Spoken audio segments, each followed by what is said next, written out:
Hello నమస్తే, welcome to my channel say something. మిత్రులందరికీ శుభోదయం.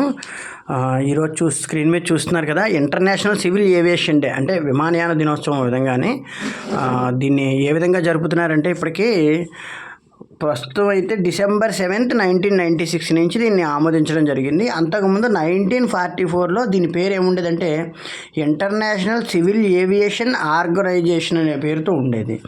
అంటే యాక్చువల్గా తర్వాత రకరకాల మార్పుల తర్వాత అనేక విమానంలో కూడా అనేక మార్పులు వచ్చాయి. జెట్ ఫ్లైట్లు పెరిగాయి, అనేక రకాల రెగ్యులర్ ఫ్లైట్లు పెరిగాయి, అలాగే దేశీయ విమానయాన సంస్థలని విదేశీ విమానయాన సంస్థలు అనేకం పెరిగాయి.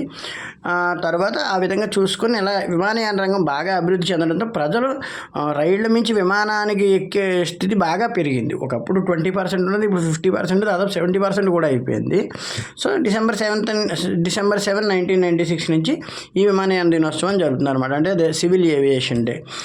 మనకి ప్రస్తుతం అయితే మంత్రి తెలుసు కదా, మనకి ఆంధ్రప్రదేశ్ నుంచి చూసుకున్న నేషనల్ వైజ్గా చూసుకున్నా కూడా కింజరాపు రామ్మోహన్ నాయుడు గారు the youngest minister of civil aviation. అంతకుముందు అశోక్ గజపతిరాజు గారు ఒకసారి చేశారు మనకి.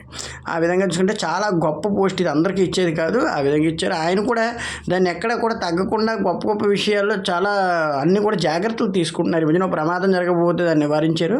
At the same time sea planes అని ఆయన కొత్తగా తీసుకొచ్చారు. అది మనం పున్నమి ఘాట్ దగ్గర కూడా విషయం జరిగింది, అది మనకి ఏపీలోను చాలా గొప్పగా జరిగింది. సీ ప్లేన్ని మన సీఎం గారు చంద్రబాబు నాయుడు గారు కూడా శ్రీశైలం వరకు వెళ్ళారు. పున్నమి ఘాట్ నుంచి శ్రీశైలం వరకు ఆ సీ ప్లేన్ నుంచి వెళ్ళి సీ ప్లేన్ మీద ల్యాండ్ అయ్యి దిగారనమాట.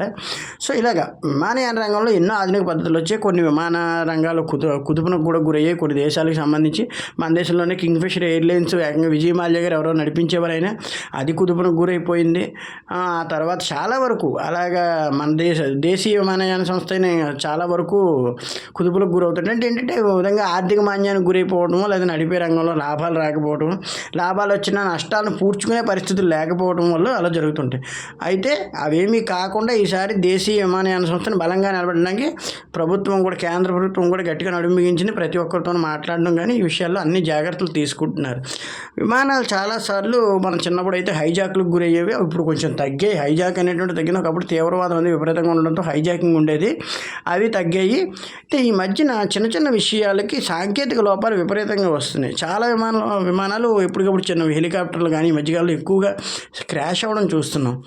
ఒక్కొక్కసారి భగవంతుడి దేవల తప్పించుకున్నప్పటికీ ఒక్కొక్కసారి తప్పించుకోలేక చనిపోతే చాలా దారుణంగా ఉంటుంది. విమానం పరిస్థితి ఎలా ఉంటుందంటే ఇంక దిగలేమో ఎక్కలేమో, అంతే, ఇంక ప్రాణాలు గాల్లో వదిలేవలసిందే. అయితే లోపాలని అధిగమిస్తూ జాగ్రత్తగా వెళ్లాల్సిన అవసరం ప్రభుత్వాలకు ఎంతైనా ఉంది. ఎందుకంటే ప్రజల ప్రాణాలకు భరోసా ఇస్తామని గాల్లో దీపాల్లో చేయాల్సిన పరిస్థితి మాత్రం ప్రభుత్వాలకు రాకూడదు. అది కేంద్ర ప్రభుత్వాలు కావచ్చు, రాష్ట్ర ప్రభుత్వాలు కావచ్చు, దాని మీద చర్యలు తీసుకునే వాళ్ళు ఏదైనా కావచ్చు. దేశీయ విమానయాన సంస్థలను కావచ్చు, విదేశీ కావచ్చు. విదేశీ కూడా చాలా వరకు సముద్రాల్లో కూలిపోతున్నాయి. అయితే ఎక్కడ కూలిపోతున్నప్పటికీ ప్రతి ప్రభుత్వం కూడా ఇంకా చర్యలు తీసుకుంటున్నారు. అడ్వాన్స్డ్ టెక్నాలజీని రూపొందిస్తున్నారు. వాళ్ళు కూడా 99% ఎక్కడ కూడా ఇటువంటి ప్రమాదాలు జరగకుండా జాగ్రత్త పడుతున్నారు. సో చూస్తున్నాం ఎన్నో విషయాలకు సంబంధించి. దేశీయ విమానయానంలో రామ్మోహన్ నాయుడు గారు కూడా చాలా కష్టపడుతున్నారు. ఆయన అలాగే మనకి ఎయిర్పోర్ట్లు, ముఖ్యంగా కావాల్సింది ఎయిర్పోర్ట్స్ ఇంప్రూవ్మెంట్. మనకి గన్నవరం బాగా అవుతుంది, అలాగే శ్రీకాకుళం దగ్గర ఎయిర్పోర్ట్ ఒకటి బాగా, ఇంకో పేరు ఏదో ఉందండి, అది కూడా చాలా బాగా ఇంప్రూవ్ అవుతుంది. దాన్ని కూడా స్పీడ్గా పూర్తి చేస్తున్నారు. ఇంకా విశాఖపట్నం ఎయిర్పోర్ట్ని అడ్వాన్స్డ్ టెక్నాలజీగా మారుస్తున్నారు. గన్నవరం ఎయిర్పోర్ట్ టెక్నాలజీ చాలా బాగా మారుస్తున్నారని చెప్తున్నారు. అలాగే ఇంకొక 2-3 చోట్ల తిరుపతి విమానాశ్రయాన్ని అయితే ఇంకా ఆధునీకరిస్తున్నారు. ఇంకా మనం చూసుకుంటే అలాగే తెలంగాణకు వస్తే శంషాబాద్ ఎయిర్పోర్ట్ అయితే ఇంకా అంతర్జాతీయ విమానాశ్రయం అది. ఆ విధంగా ఎక్కడ చూసుకున్నా కూడా ఇప్పుడు విమానయాన సంస్థలను బాగా, అంటే ఈ విమానాశ్రయాలని, ఎయిర్పోర్ట్స్ని మటుకి అద్భుతంగా చేస్తున్నారు. మనకి ఇంకా త్వరలో అన్ని విషయాల్లోనూ కూడా ఎయిర్పోర్ట్లకు సంబంధించి మంచి అవగాహన వస్తుంది. అలాగే వాటి నుంచి వ్యాపారం బాగా అభివృద్ధి చెందింది. ముఖ్యంగా శ్రీకాకుళం దగ్గర జరుగుతున్నటువంటి ఉంది, విశాఖపట్నం లోపలికి శ్రీకాకుళం దగ్గర, అక్కడి నుంచి జరుగుతున్నటువంటి ఎయిర్పోర్ట్ వల్ల అయితే దాదాపుగా ఈ ఇంటర్నేషనల్ కారిడార్, అంటే ఇండస్ట్రియల్ కారిడార్ కూడా ఇంప్రూవ్ అవుతుందని చెప్పేసి చెప్తున్నారు. ఆ ఇంటర్నేషనల్ కారిడార్కి సంబంధించి సో విమానయాన సంస్థలు అన్ని చోట్ల ఇంప్రూవ్మెంట్ని కనబరచాలి. రాజమండ్రి కూడా మనకు విమానాశ్రయం ఉంది, అది కూడా బాగుంటుంది. దాన్ని ఇప్పుడు మళ్ళీ ఇంటర్నేషనల్ వైజ్గా బాగా మారుస్తున్నారు.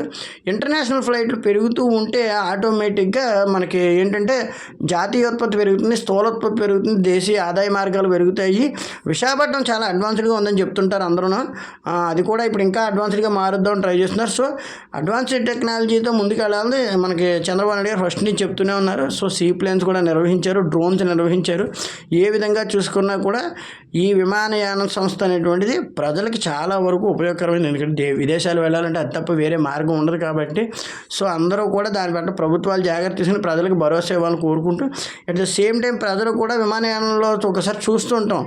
ఈ మధ్యన ఈ రకరకాల సెల్ఫీలు వచ్చాక రిస్కీగా కొన్ని పనులు చేయటం, అలాగే విమానాల్లో గొడవలు పెట్టుకోవటం ఇవన్నీ చేస్తుంటారు. అది మంచి పద్ధతి కాదు. ఎందుకంటే వాళ్ళకు కొన్ని రూల్స్ ఉంటాయి, ఆ రూల్స్ కట్టుబడి ఉండాలి. అలాగే విమానయాన శాఖల్లో స్మగ్లింగ్, ముఖ్యంగా ఎయిర్పోర్ట్లో చాలామంది పెట్టకుండా స్మగ్లింగ్లు చేస్తుంటారు. వాటిని నిరోధించాల్సిన అవసరం ఎయిర్పోర్ట్లకు ఖచ్చితంగా ఉంటుంది. అక్కడ కూడా కొందరు అధికారులు మనం చెప్పుకోకూడదు, అది బాగోదు, కానీ కక్కుర్తి పట్టడం, వాటిని వదిలేయడం, నేరస్తులను వదిలేయడం జరుగుతుంది. వాటిని ప్రభుత్వాలు నిరోధించి అందరికీ మంచి చేయాలి. Thank you very much. Please subscribe.